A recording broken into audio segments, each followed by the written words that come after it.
Age group 25 से लेके 35 के लोग ज़्यादा इस वीडियो को अट्रैक्ट करेंगे. They will feel spiritually intuitively connected with this video, क्योंकि इसमें कुछ ऐसे मैसेजेस हैं जो एज ग्रुप बिटवीन 25 एंड 35 उन्हीं लोगों के साथ सबसे ज़्यादा रेजोनेटेड होने वाला है. It's going to be intuitive channeled reading for healing purpose.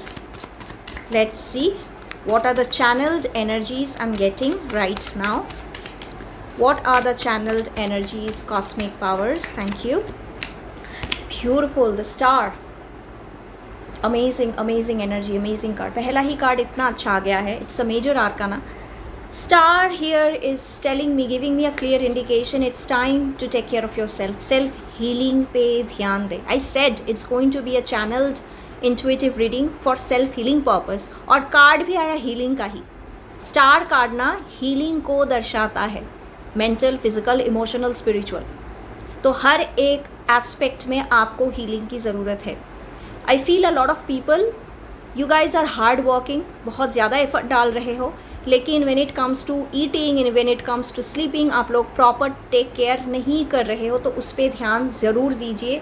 Have a lot of fresh fruits, drink a lot of water, और थोड़ा सा ना सेल्फ केयर रूटीन फॉलो करें. इस पर ये जो चीज़ है, ये मुझे पहली ये एनर्जी बहुत ज़्यादा फील हो रही है. सेकेंड चीज़, आप उन लोगों में से हो who take care of others a lot. Think of others before anyone. और इसी चीज़ के कारण आपकी खुद की एनर्जी डिप्लीट हो जाती है, तो उसके ऊपर भी आपको काम करना है. अगर आपकी एनर्जी डिप्लीट हो रही है, you can not take care of others. So take care of yourself first. You are more important than anything else, because there is no one to take care of yourself. आपको खुद का care खुद को ही लेना है. ये सबसे important चीज़ है. Self care, self love, selfish चीज़ नहीं होती है. This is the first message I am getting with the help of star card. और वैसे ये जो स्टार कार्ड है ना, ये दिखाता है कि for a specific lot you guys are about to become a star. I'm saying this क्योंकि मुझे ऐसी ही strong energy feel हो रही है. आपके जो भी करियर फील्ड है, वो एक छोटा सा बिजनेस ही क्यों ना हो, वो एक छोटा सा जॉब ही क्यों ना हो, एक छोटा सा आइडिया क्यों ना हो, उस पर जितना फोकस डेडिकेशन देके आप राइट एक्शन लेना स्टार्ट कर दोगे ना in a creative way, because star card also tells you to be creative, आप एक स्टार की तरह चमकोगे. You will attract name, fame, recognition. That is about to happen. That is the first blessing you are getting with the help of this card. देखते हैं कुछ और messages. Cosmic powers, please help me with some more energies and answers. Thank you. Okay. Two of Wands. ऐसा लगता है कि आप में से ऐसे बहुत सारे लोग ना एक ही जगह पे स्टक हो और आपको समझ में नहीं आ रहा है कि क्या ही करें. ऑप्शन ए चूज़ करें या ऑप्शन बी चूज़ करें, यहीं पे स्टक रहे या एक्सप्लोर करें, ये चीज़ सही होगा या मुझे कुछ और सोचना है. If you are thinking something like this, then universe is telling you, जब तक आप फर्स्ट स्टेप ऑफ एक्शन नहीं लोगे, एक्सप्लोर करना स्टार्ट नहीं करोगे, आगे क्या होगा वो आपको नहीं पता चलेगा. So do start taking the first step of action. Let's see some more messages. Channeled answers है, as I said, it's not a general reading, it's not a reading for everyone. This card, 5 of Cups, yes. देखिए पहला card आया star का, which shows healing. Maybe because recently आपके life में कुछ ऐसा चीज़ हुआ है जिसके कारण आपको सही में मेंटली और इमोशनली हीलिंग की ज़रूरत हो.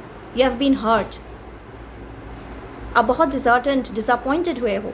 It could be related to your career, job, competitive examinations, and even rejection from a proposal.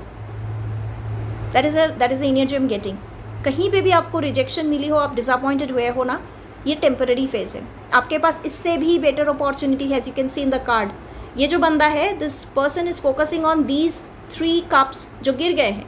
इसके पीछे 2 कप्स अभी भी सही है, इसकी फोकस इस पीछे वाले कप्स में नहीं है. दैट मीन्स जो भी अपॉर्चुनिटीज, चांसेस आपके पास अभी भी प्रेजेंट है, जो कि बेटर है, उसमें आप फोकस नहीं डाल रहे हो. आप एक ही चीज़ को लेके सोच रहे हो कि रिजेक्शन मिला, फेलियर मिला. Don't continuously think that way, क्योंकि अगर उसी चीज़ पे आप फोकस करते रहोगे ना, तो उसी चीज़ में आप स्टक भी रह जाओगे. There is always a way out. You can see there is a bridge. अगर ये बंदा चाहे तो वो ब्रिज क्रॉस करके उस पार जा सकता है. That means there is always a way out of your problem. आपकी जो भी सिचुएशन है करंट प्रॉब्लम से, इससे बाहर आने के लिए वे आउट आपके पास है. वो आप चूज़ कर सकते हो, वो आप कर सकते हो. बस आपको ये स्टक वाली जोन से बाहर आना है कि एवरीथिंग इज़ फिनिश्ड. जो भी चीज़ नहीं हुई है, नहीं मिली है, बी एब्सोल्युटली श्योर यूनिवर्स को वो मंजूर नहीं था. वो पाथ, वो चॉइस, वो decision, it was not right for you. तो आगे बढ़ जाइए. Let go and move on. One final message I am going to take. Final channelled energy देखेंगे. One final message universe. Just one. Okay, this card beautiful, king of wands. Wands के जो cards होते हैं ना, it actually talks about taking action. Fire element है ये. Action Orient आपको बनना है. आप सोचते बहुत ज़्यादा हो, ओवर थिंकिंग की प्रॉब्लम है, पर आपको वो सोचना बंद करके you need to start taking action. Execute your plan. Plan तो आपने बना लिया, स्ट्रैटेजी भी आपने कर ली, अब स्टार्ट टेकिंग एक्शन. जब तक वही चीज़ है कि 2 ऑफ वंस आया था ना, यहाँ पे भी वंस के एनर्जीज थे. इट एक्चुअली शोज़ कि आप स्टक हो. जब तक आप फर्स्ट स्टेप ऑफ एक्शन नहीं लोगे, you will not be able to explore. और जब तक आप एक्सप्लोर नहीं करोगे, कैसे समझ में आएगा कि आगे क्या होगा, right? So King of Wands बनने की पावर, 2 ऑफ वंस से किंग ऑफ वंस में जाने की पावर आपके अंदर है. King of Wands basically is an divine card that talks about huge success in your career. Career, when I say career, it's related to job, business, competitive exams, higher studies, whatever it is. आपके career field में top position पे जाने की power आपके अंदर, वो will power है. इसको मैनिफेस्ट करने की भी पावर है. लेकिन बीच बीच में ये नेगेटिव चीज़ें जब आपके लाइफ में हो जाती है, आप उसी चीज़ को लेके बैठ जाते हो, ओवर थिंकिंग कर जाते हो, और वही चीज़ आपको स्टक कर देता है. It is time, it is high time कि आप उसी स्टकनेस से बाहर आओ and claim the energy of King of Wands and become King of Wands in your life. So these are the channeled intuitive messages that I felt right now. Let me know in the comment section अगर आपके साथ resonate हुई है, and I'll be back with some more amazing videos. Namaste, bye bye.